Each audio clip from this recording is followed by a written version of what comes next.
Hi అండి. పప్పు టమాటా ఎలా చేయాలో చూద్దాం రండి. ఫస్ట్ ఒక గ్లాస్ పప్పు తీసుకొని శుభ్రంగా కడగండి. కడిగి కుక్కర్లో పెట్టుకోండి. అందులోనే 2 పచ్చిమిరపకాయలు కోసుకోండి.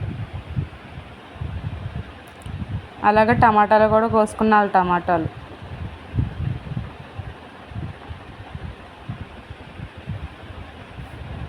చూడండి నేను ఎలా కోసేస్తున్నా అలాగే వేసుకోండి. టమాటాలు అయిన వెంటనే 2 ఉల్లిపాయలు కూడా పొడుగ్గా చీరుకొని పేడిలా వేసుకోండి.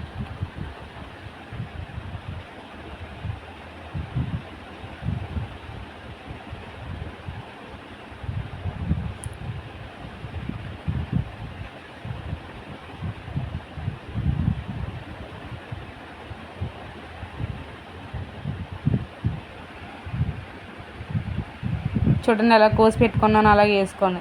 అందులోనే కొద్దిగా పసుపు వేయండి. పసుపు కలర్ వస్తుంది పప్పు టమాటాకి.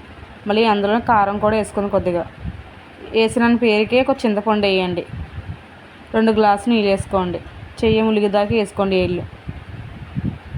కుక్కర్ పెట్టేసుకొని స్టవ్ ఆన్ చేసేయండి. అంతలోకి తాలింపు సరుకులు తీసేసుకోండి. ఎండుమిరగాయలు, జీలకర్ర, ఎల్లుల్లిపాయలు,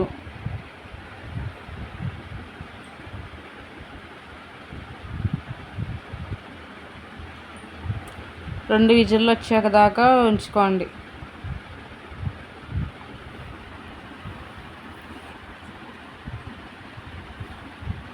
పప్పు కొద్దిగా మెత్తగా కావాలంటే 4 విజిల్లు ఎంచుకోండి. కొద్దిగా మెత్తగా గట్టిగా కావాలంటే 2 విజిల్లు ఎంచుకోండి. తాలింపు సరుకులు తీసుకున్నాక ఫ్రెండ్స్ తీసుకుని పక్కన పెట్టుకోండి.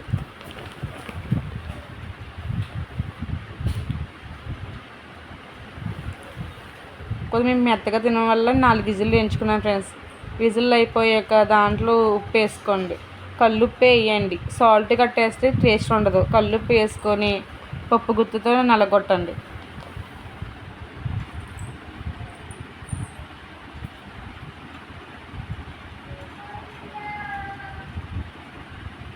మ్యాష్ చేయండి. చూడండి ఎలా చేస్తున్నానో అలా చేయండి. చూడండి పసుపు వేయడం వల్ల కలర్ ఎలాగ వచ్చిందో.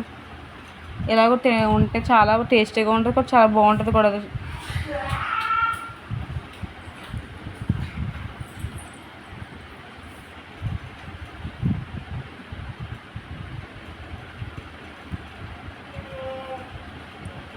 తర్వాత పక్కన స్టవ్ వెలిగించుకొని మూకుడు పెట్టుకొని ఆయిల్ వేయండి.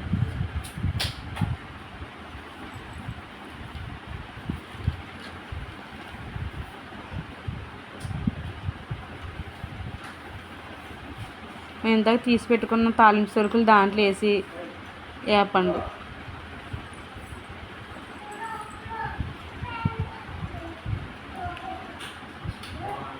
చూడండి ఎలా వేగుతున్నాయో. మాడిపూలాగా వేపకండి. కొద్దిగా వేగేదాకా వేపి స్టవ్ కట్టేసుకోండి. చూడండి వేగిపోయినాయి. స్టవ్ ఆఫ్ చేసి పప్పు టమాటాలు వేసిన తాలింపు అయ్యాక ఒకసారి స్టవ్ ఆన్ చేసుకుని మరిగించుకుంటే టేస్ట్ మాత్రం సూపర్గా ఉంటుంది. ఒకసారి ట్రై చేసి ఎలా వచ్చిందో కామెంట్ బాక్స్లో కామెంట్ చేయండి ఫ్రెండ్స్. అలాగే all in one Raju YouTube channel subscribe చేసుకుని లైక్ చేసి షేర్ చేయండి. పప్పు టమాటాలు మరి పప్పు టమాటా తింటే టేస్ట్ అనిపించింది కదా, మరి దాంట్లో నంచుకి వడియాలు ఉండాలి కదా, వడియాలు కూడా వేపేసుకోండి.